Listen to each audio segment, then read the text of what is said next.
Things are getting hot and hotter for Rigathi Gachagua. This afternoon, Rigathi was to be cross-examined by Lawyer James Orengo, Otiende Amolo, among a host of other lawyers representing the National Assembly. But to the shock of very many Kenyans, when that time reached, he was to be present by 2:30. When that time reached, Rigathi was missing in action. He was a no-show.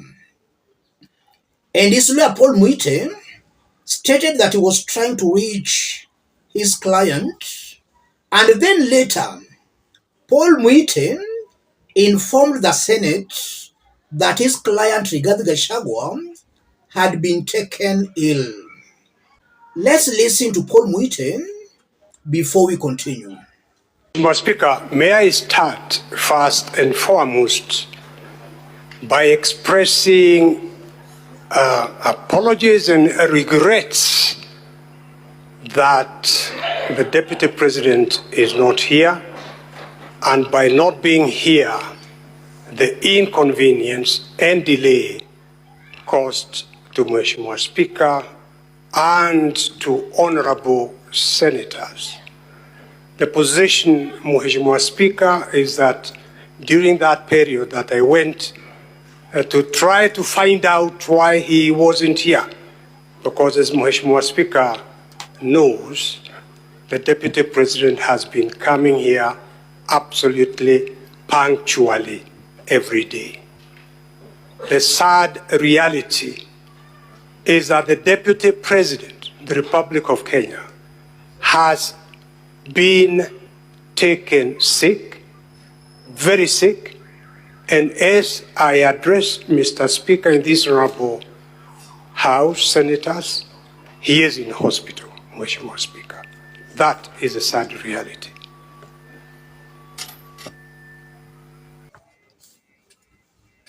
Thus, Paul Muite, the lawyer representing Rigathi Gachagua, is informing the Senate that his client Rigathi Gachagua has been taken ill.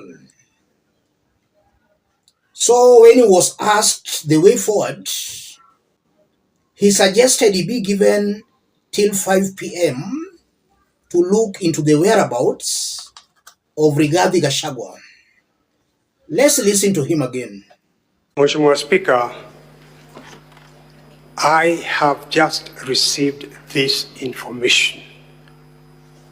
My proposal is that you give me at least the rest of the day. I would like to go and have an assessment of his situation and maybe even come back here by 5 p.m.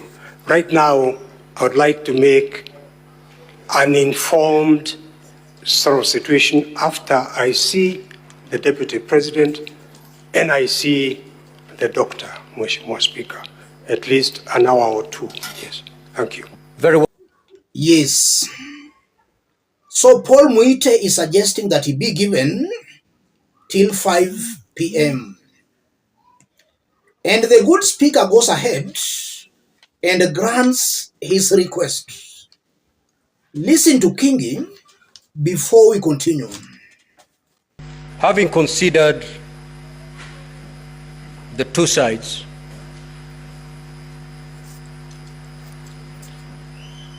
my directions are as follows: that we will suspend this sitting and resume at exactly 5.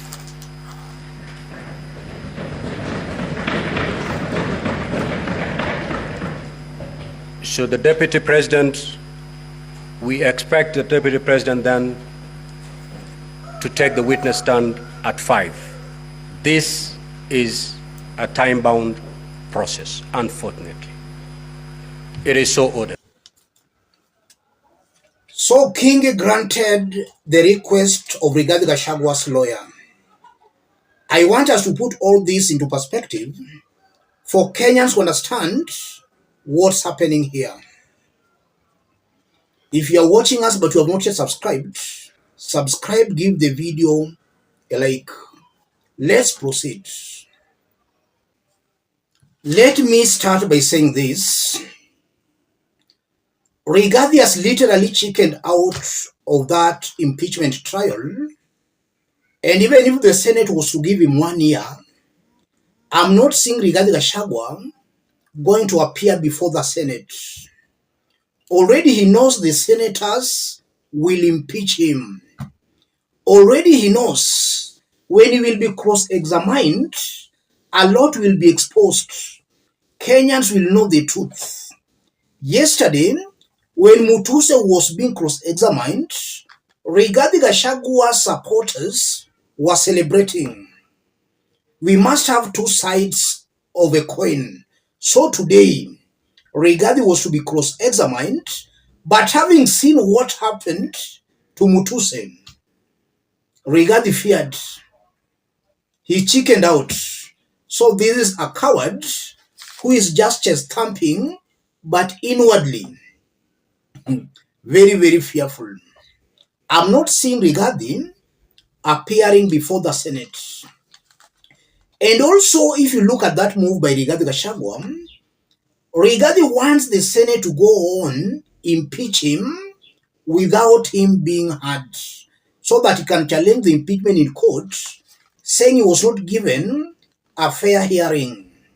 So again, I'm seeing a Rigathi Gachagua who is just trying to find an excuse to challenge his impeachment in court.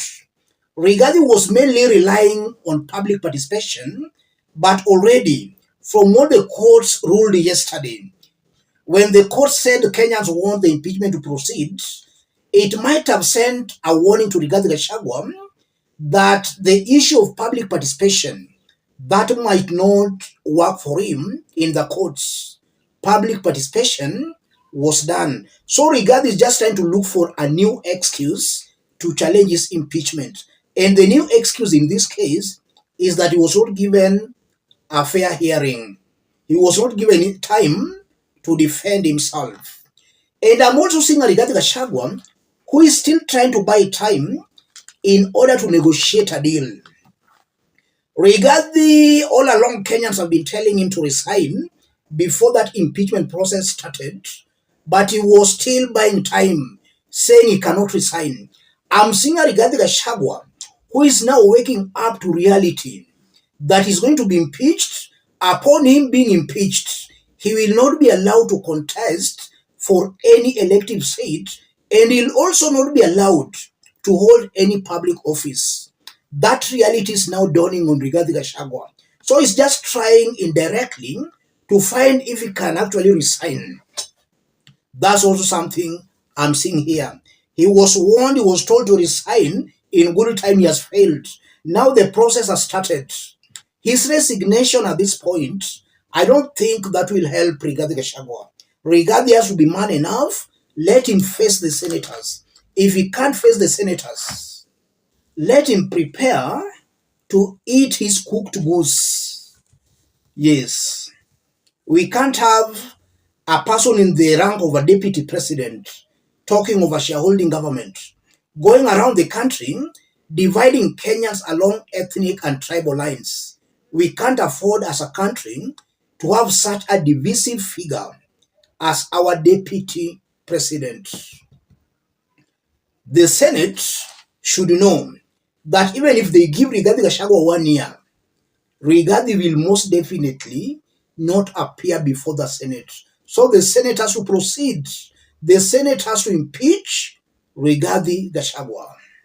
Let me stop it there, ladies and gentlemen. If you are watching us but you have not yet subscribed, subscribe, give the video a like. Thank you. God bless you. God bless Kenya. Having considered the two sides,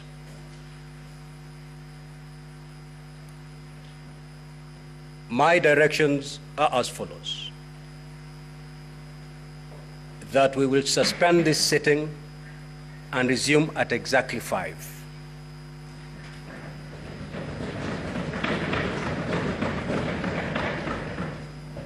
Should the Deputy President, we expect the Deputy President then to take the witness stand at 5. This is a time